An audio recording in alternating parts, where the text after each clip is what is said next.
my name is Sofía Jiménez and I'm going to talk about bistatin induces ovarian cancer resistance to anoikis by regulating mitochondrial activity. So first I'm going to give a short introduction about ovarian cancer and anoikis. Ovarian cancer is the uncontrolled growth of abnormal cells in the body that form tumors in the tissue of the body.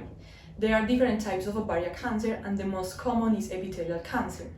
And other types of cancer such as fallopian tube cancer and primary peritoneal cancer can spread to the ovaries, and because they are so similar and have the same treatment as ovarian cancer, some doctors consider them as a type of ovarian cancer.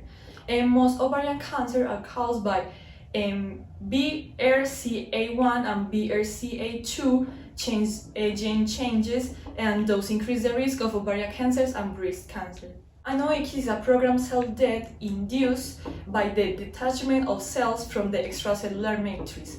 Normal cells undergo apoptosis as a mechanism against metastasis. General objective is we aim to assess whether bistatin, which possesses antipathogenic properties, can induce resistance of anoikis in ovarian cancers steroids. In the article, they mention several tests that they use for the methodology, but I'm going to emphasize in 4. So the first one is PCR real time, and the total renin isolation and cDNA synthesis were performed in control cells and after treatment with bistatin, 100 nanograms 2 milliliters for 24 hours. These preparations were analyzed by PCR. This real-time PCR is based on the fact that the accumulation of amplified DNA is detected and qualified as the reaction progresses in real time. This is achieved by incorporating a fluorescent molecule and associated with the amplified DNA, where the increase in the fluorescence is proportional to the increase in the amount of amplified DNA molecules in the reaction. Western blot analysis is after treatment with bistatin at 100 milligrams 2 milliliters for 28 hours. The Western blot test was performed.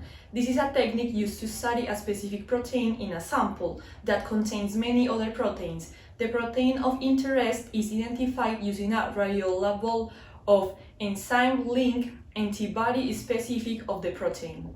Cell viability assay. The OBCAR3, SKOB3 and KGN spheroids were exposed to bistatin at concentration of 10, 50, 100, 500 and 1000 nanograms per milliliters, or to FKA6 at a concentration of 10 milligrams or 100 milligrams for 88 hours, and cell viability was stimulated using the cell tidal glow 3D cell viability assay. This test is based on colorimeter, fluorometer, and bioluminescent detection methods that allow determination of enzymatic activity, cell membrane integrity, and ATP production. Bistatin cell synthesis analysis, or ELISA, is to examine the synthesis of bistatin. Ovarian non-cancerous cells and ovarian cancer cells were cultivated for 28 hours in the appropriate medium. Commercial human bistatin levels in cell lysates were measured after 28 hours of culture using ELISA. The test is classified as an immunoassay that evaluates the reaction between antigen and antibody. It marks the reaction as an enzyme. Okay, so results. In the first graph, shows the level of bistatin in the different samples analyzed. So in the graph, the black bar corresponds, this bar corresponds to beta-actin, which is the test protein used as control substance. In the graph is evaluating the level of cliff casped between the control group and the group with bistatin treatment. In A, the expression level of PRP1 mRNA is being evaluated, and in F, the level of ARP1 protein. So the results indicated that there is a decreased level of caspase-3 activity, and bistatin treatment did not have an effect of PARP1 DNA expression or PARP1 protein cleavage. Okay, so in this graph, evaluates the effect of bistatin on caspase N and 9 activity on the expression of messenger RNA and BAX and BCL2 proteins, and on BAG activation. And the results indicate a decrease in the expression of MARN and the BAX protein. that shows in graphic C and D. Increase in the expression of MRAN and the BCL2 protein in the key N group that shows in the graphic E and F, and the activation of BID that shows in the graphic K. Okay, so in this test, analysis of mitochondrial activity is evidenced in a group of cells with bistatin and another group of cells with FKX6X, which is a bistatin inhibitor. So, two incubation methods were used. And control group number 1 cells incubated with a single medium, and control group, that is this one, represents cells incubated with a DMCO medium. So bistatin treatment increased the red network, indicating an increase in potential, as we can see right here, and inhibitor treatment decreased the red network and increased green fluorescence, indicating organelle activities, that represents right here. So in this test, they used GC1, that is the same that they used.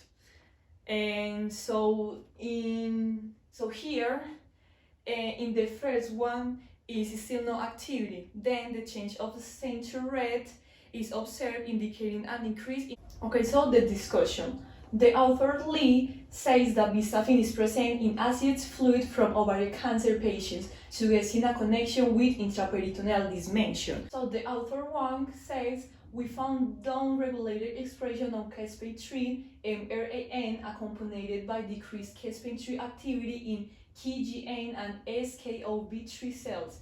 In addition, we show decreased cleavage of caspase-3 following bistatin treatment. The author Erfani says bistatin decreased expression of pro-apoptotic proteins, BAX and cleaved caspase, and simultaneously increased expression of anti-apoptotic proteins, BCL2, culminating in neuroprotective effects against ischemic injuries. And to finish, we have two conclusions. Bistatin becomes a risk factor of ovarian cancer by stimulating profilation and eliminating apoptosis, decreasing the expression of pro-apoptotic proteins, BAX, and cleaved caspase, and increase the expression of anti-apoptotic proteins, BCL2, affect the in-strict and strict pathway of the anoikis. Targeting inhibiting bistatin may be a potential novel therapeutic approach to inhibiting peritoneal dissemination of ovarian carcinoma. And the second conclusion is that molecular biology allows us to understand how genes are expressed and regulated in an organism. It also helps identify genetic mutation and may be associated with disease. This is essential to understand the genetic causes of disease and to develop specific therapies.